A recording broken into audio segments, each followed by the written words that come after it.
मैदे में गैस का मसला हर दूसरे बंदे का, और इसका इलाज आप घर पे रह के कैसे कर सकते हैं इस वीडियो में बताऊंगा। इसको एंड तक देखिएगा। नंबर 1 पे आ जाता है कि खाना खाते हुए आपने बिल्कुल बातें नहीं करनी और खाने को अच्छे तरीके से चबा चबा के खाना है।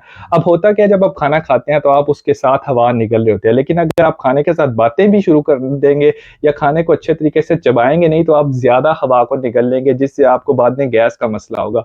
दूसरे नंबर पे, एक टाइम पे बहुत ज्यादा हैवी खाना पेट भर के ना खाएं। कोशिश करेंगे पूरे दिन के अंदर उसको डिवाइड करके वक्फे वक्फे से खाना खाते रहें।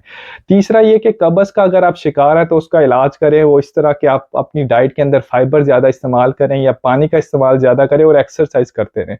चौथा ये कि कुछ लोगों को किसी खास खाने के बाद ज्यादा गैस होती है तो उन चीजों से परहेज करें नॉर्मली, जैसे कि गोभी हो गई, बीन्स हो गई या दालें हो गई।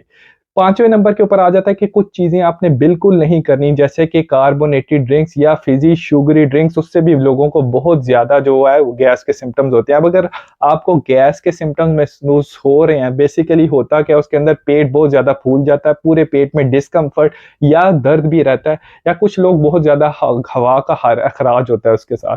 तो अब आपने करना क्या, जब आपको ब्लोटिंग हो तो दो काम आपने करने हैं कि एक तो आप एक्सरसाइज करें या वॉक करें, और दूसरा ये अपने पेट का मसाज करें। वो किस तरह करना है, दाईं जानिब से पेट का मसाज करना है बाईं जानिब। इससे भी अक्सर लोगों को इससे फर्क पड़ता है।